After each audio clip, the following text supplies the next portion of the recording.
Making English easy for everyone. Speak English with Jay and May. Hey, English learners. Welcome back to Speak English with Jay and May, your cozy little place to build your English confidence. I'm May. Hello, May, and hello, everyone. I'm Jay. How are you today, May? I'm doing really great, Jay. Actually, today I'm a little excited because we're talking about something that changed everything for me when I was learning. Oh, wow, really? What is it? Okay, so imagine this. You're learning English and someone gives you a giant book with 12 tenses. 12! And you think, do I really need all of these? Oh, no, that sounds scary. 12 tenses? I can barely remember 3. Right? But here's the thing. You don't need all 12. Today, we're going to talk about only 6. Just 6. And these 6 are enough to speak English in real life. Wait, seriously? Only 6? Only 6. And by the end of today, you'll feel so much more confident. Trust me. Okay, I'm already feeling better.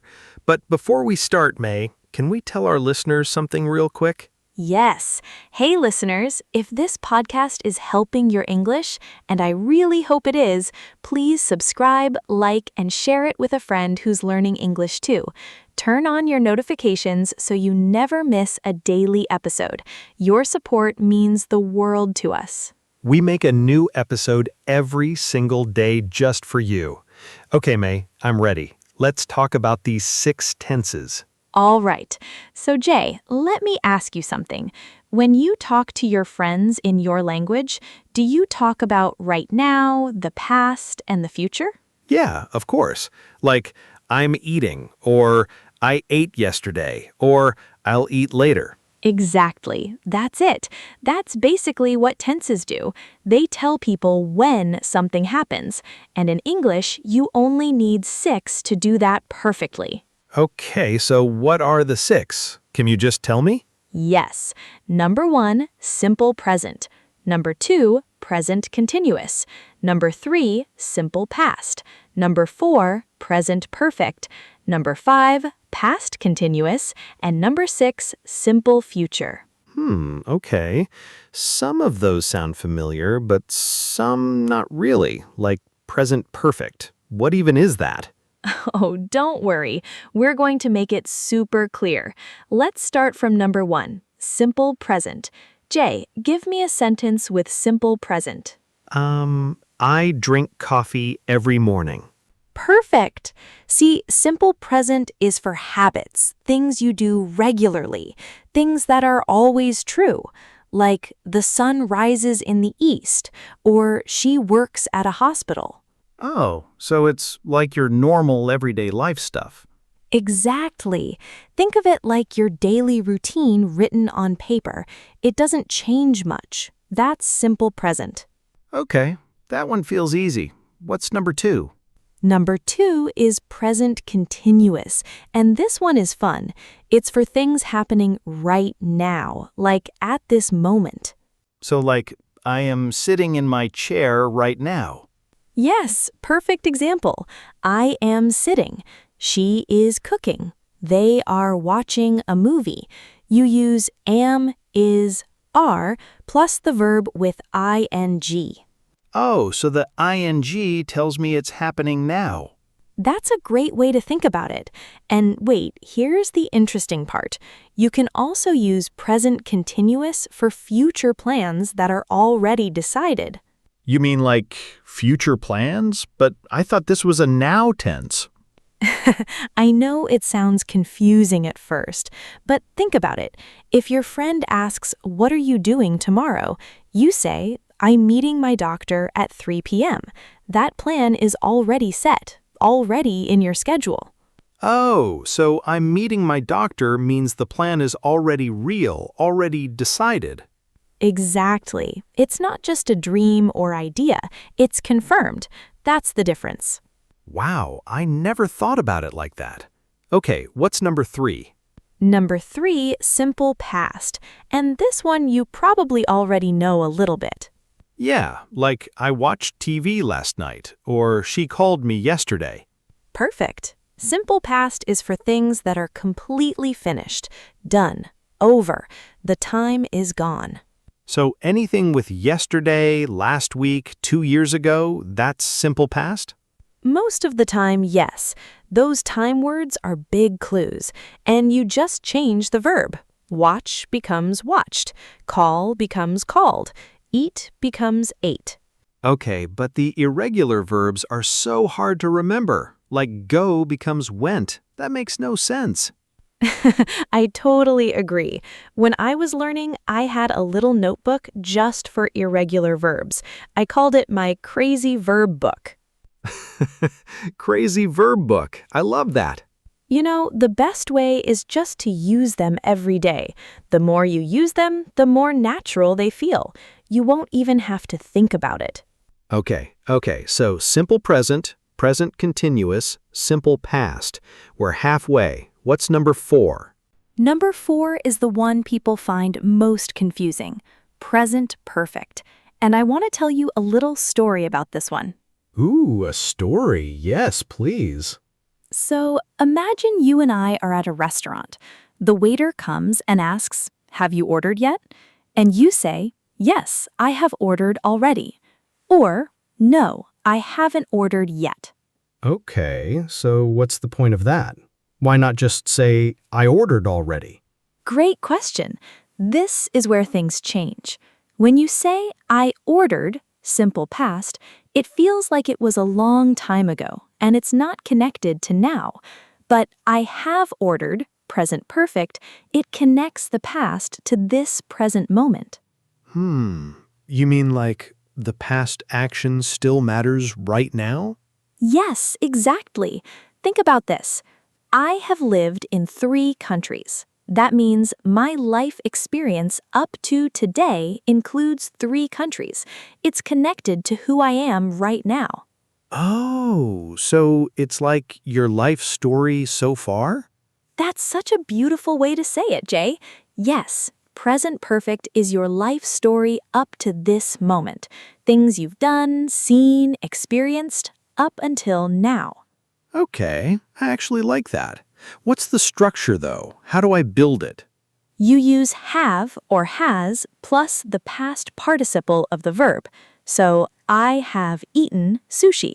She has visited Paris. We have never seen that movie.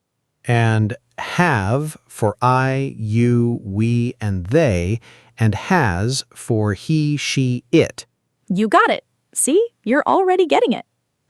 Maybe. Okay, number 5, past continuous. This one sounds interesting. Past continuous is one of my favorites because it paints a picture. Imagine you're telling a story. You say, "I was walking home last night when suddenly it started raining." Oh, so was walking is past continuous. Yes, it means at that time in the past, the action was already in progress. It was happening when something else happened. So it's like the background action in a story. That's perfect. You know in movies when the music is playing softly in the background and then suddenly something dramatic happens? Past continuous is that background music. Okay, that's actually a really good analogy. So the long background action, past continuous, the sudden new thing, simple past. Exactly. I was sleeping when my phone rang. She was cooking when the power went out. The long action uses was, were plus verb ing. The short, sudden action uses simple past. You won't believe what happened when I tried to explain this to my friend before. I totally mixed them up and said something like, I cooked when you called, instead of I was cooking when you called. And what's the difference? The first one sounds like you cooked because of the call, like the call made you cook. Oh no, that's so embarrassing. But also, now I totally understand why past continuous matters. That's the thing. Small grammar changes make big meaning changes. And the more you practice, the more natural it becomes. Okay, last one. Number 6, simple future. I feel like I know this one. You probably do. Simple future uses will plus the base verb.